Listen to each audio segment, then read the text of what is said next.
April 19, 1956, Portsmouth Harbour, England. Amidst the Cold War's simmering tensions, Soviet leaders Nikita Khrushchev and Nikolai Bulganin arrive on a goodwill visit aboard the cruiser Orjonikidze. Unbeknownst to them, beneath the murky waters, British diver Lionel Crab embarks on a clandestine mission to inspect the Soviet vessel's hull. He never resurfaces. Crab's disappearance ignites a firestorm of speculation, espionage, assassination, defection. Decades later, the truth remains elusive, shrouded in secrecy and conjecture. Born in 1909 in Streatham, South London, Lionel Crabb's early life was unremarkable. He held various jobs before joining the Royal Navy Volunteer Reserve in 1941. It was here that he discovered his aptitude for diving. During World War II, Crab became renowned for his underwater exploits. Stationed in Gibraltar, he defused Italian limpet mines attached to Allied ships, earning the George Medal and an OB for his bravery. Post-war, he continued diving, undertaking salvage operations, and even investigating the mysterious 1943 plane crash that killed Polish leader General Władysław Sikorski. By the mid-1950s, Crab's health had declined due to heavy smoking and drinking. Nevertheless, his expertise remained in demand, leading to his recruitment by MI6 for a perilous mission. In April 1956, the Soviet cruiser Orjonikidze docked in Portsmouth Harbour, carrying Khrushchev and Bulganin. British intelligence, eager to glean information on Soviet naval technology, saw an opportunity. Crab was tasked with inspecting the cruiser's hull, particularly its propeller design. On April 19th, he dived beneath the vessel and vanished. The British government, caught off guard, issued a vague statement claiming Crab had disappeared during trials of underwater equipment. The Soviets, however, accused Britain of espionage, escalating diplomatic tensions. Crab's disappearance spawned numerous theories. In 2007, Eduard Koltsov, a former Soviet frogman, claimed he had discovered Crab attaching a mine to the Orjonikidze and killed him underwater. However, this account lacks corroborating evidence and is widely disputed. Some believe Crab was captured by Soviet forces, interrogated, and died during questioning. This theory suggests the Soviets disposed of his body discreetly to avoid international fallout. Given Crab's declining health and possible disillusionment, some speculate he defected to the Soviet Union. A 1960 book even claimed he was working as a diving instructor in the USSR under a new identity. A more controversial theory posits that MI5, fearing Crab's potential defection or exposure of sensitive information, orchestrated his death to prevent embarrassment.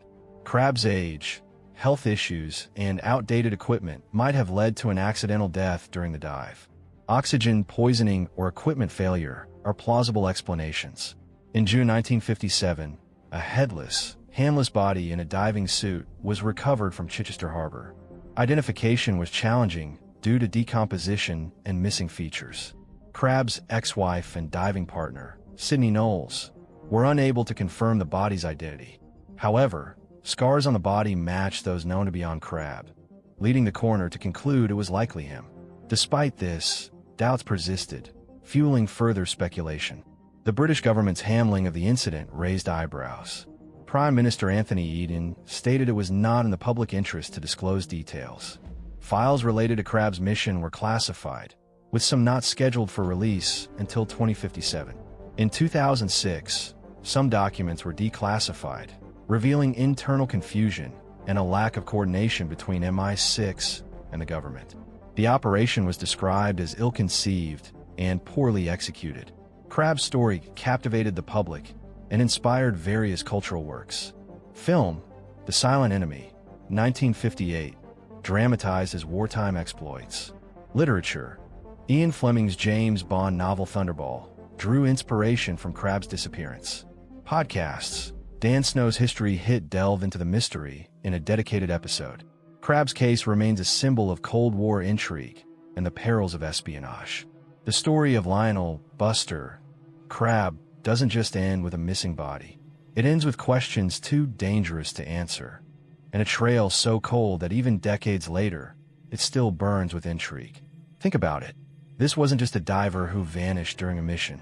It was a seasoned war hero, a man decorated for defusing mines underwater during World War II, a legend of British naval operations, who suddenly disappeared beneath the hull of a Soviet cruiser at the height of the Cold War.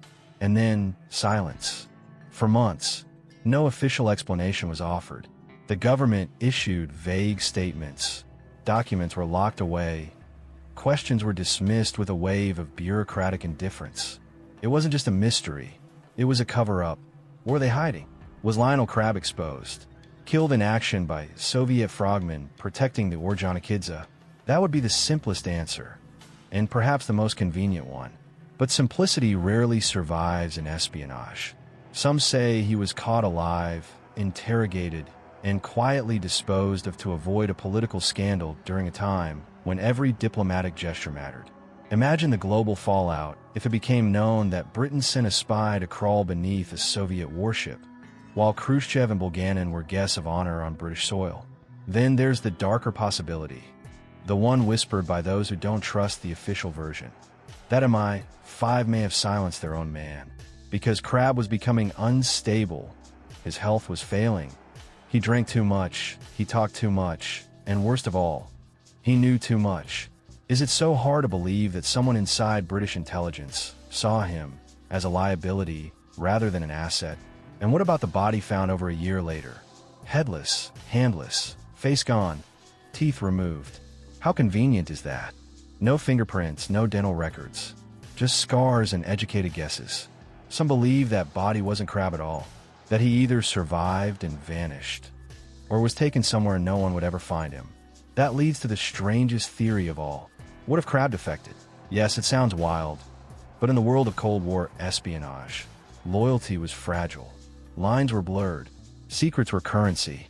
Maybe Crab had seen enough war, enough double-dealing, and maybe the Soviets offered him a second life.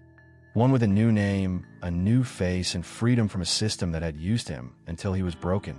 There were whispers that he lived in the Soviet Union, working as a diving instructor, occasionally spotted by ex-intelligence officers who knew what to look for. These claims were never verified, of course, but then again, no good spy ever leaves behind proof. What we're left with is a vacuum. An operation so clumsy that even internal reports labeled it ill-conceived. A government so embarrassed that it kept the files locked for over 100 years. And a legacy so complicated that even modern historians tread lightly. Lionel Crab became more than a missing diver. He became a symbol of what happens when governments gamble with human lives in the name of intelligence. And in a way, that's the most tragic part of the whole story.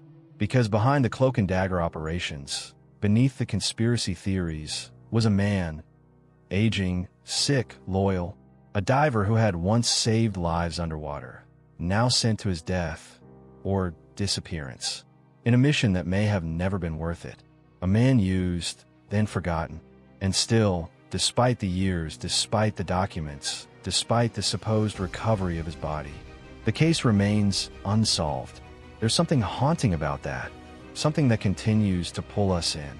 Maybe it's the idea that someone can disappear so completely that even in a world of satellites and surveillance, a single man can vanish into the depths and leave behind only questions. Or maybe it's the darker truth, that sometimes the real secrets don't lie beneath the surface, but inside locked filing cabinets, behind redacted lines, and in governments that choose silence over justice. Until those final documents are unsealed in 2057, all we can do is speculate. But one thing is certain. The legacy of Lionel Crab, diver, war hero, possible defector, maybe victim, will never fully sink. He remains suspended in history. Not dead, not alive, just missing. And maybe that's exactly how they wanted it.